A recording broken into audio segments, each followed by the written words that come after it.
Monsieur le Président, qu'est-ce qui s'est passé? Pourquoi décider de sortir de la CEDEAO? Merci. Comme vous dites, c'est une question d'actualité. C'est intervenu le dimanche dernier, cette décision de retrait de ces 3 pays regroupés au sein de l'AES. Ce n'est pas de gaieté de cœur que de tourner le dos à une organisation, mais c'est à l'issue d'une analyse profonde. Et je pense que cette organisation est née en 1975, si je ne me trompe. En 1975, en effet. Avec les chefs d'État, pour la plupart militaires d'ailleurs. En tout cas pour ce qui concerne l'AES, ils étaient tous militaires. Absolument. Je pense que c'était une volonté donc d'intégrer les peuples, de faire de l'épanouissement de l'économie, de la solidarité, de l'entraide, en tout cas des vertus panafricanistes qui ont conduit donc les chefs d'État à créer donc cette organisation. Malheureusement, au fil du temps, l'organisation a perdu ces valeurs-là. Et aujourd'hui, le constat est clair.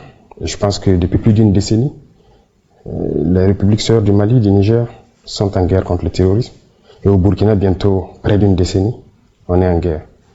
Cette organisation qui était censée donc créer l'entraide, la solidarité, nous n'avons jamais reçu d'aide venant de cette organisation. Aucun soldat, aucune logistique, aucune compassion. Mais, Monsieur le Président, on a envie de dire, on comprend que ces derniers temps, les relations ont été particulièrement difficiles, que avec ce qui s'est passé, les coups d'État qu'il y a eu dans ces différents États que vous venez de citer, le Mali, le Niger et le Burkina, vous ayez envie de partir. Et les gens se disent, est-ce que ce n'est pas en réaction au fait qu'ils n'acceptent pas que vous ayez perpétré des coups d'État, que vous partez et que vous vous dites, bon, mais puisqu'ils n'acceptent pas, on s'en va? Les coups d'État, on ne les fait pas parce qu'on le veut. C'est cette manière de voir les choses qu'il faut changer. Vous êtes d'accord avec moi que d'abord ces États en crise, pour faire un coup d'État et assumer ses responsabilités, c'est très lourd. Mais si on le fait, c'est parce que nous avons une envie d'amener nos peuples donc vers une certaine souveraineté, parce que nous connaissons l'origine de cette crise. Et je pense qu'on devrait être accompagné. Les gens sont fiers de citer, il y a tant de millions de déplacés dans ces contrées-là. Mais qu'est-ce que vous faites pour les aider? Rien. Est-ce que vous avez le sentiment que c'est les militaires qui sont plus susceptibles de régler ces problèmes-là que les politiques, les civils? C'est votre sentiment? Tout le monde pourrait le faire. Mais comment vous l'expliquez que ce soit les militaires qui prennent la main et qui disent on ne veut plus de civils? Non, les militaires n'ont pas dit qu'on ne veut plus de civils. C'est par devoir de patriotisme. Lorsque la nation est en péril, à un moment donné, il faille prendre des décisions importantes. S'il se trouve que ce sont les militaires qui ont eu le courage de prendre cette décision, eh bien, c'est ce qui est là. De toute façon, civils ou militaires, nous sommes tous les enfants de ce pays. Et quiconque est animé donc de ce sentiment de pouvoir libérer son pays, il pouvait le faire. Donc ce n'est pas une question de militaires.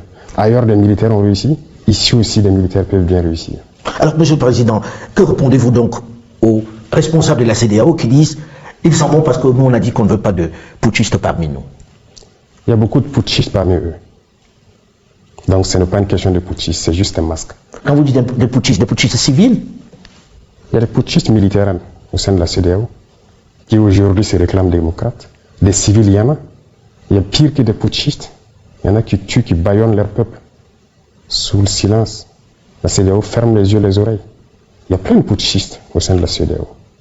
Alors, Monsieur le Président, on dit, ok, nous quittons la CEDEAO avec effet immédiat. Le Burkina Faso, le Niger et le Mali. On quitte avec effet immédiat. Mais, Monsieur le Président, ça concerne beaucoup de monde.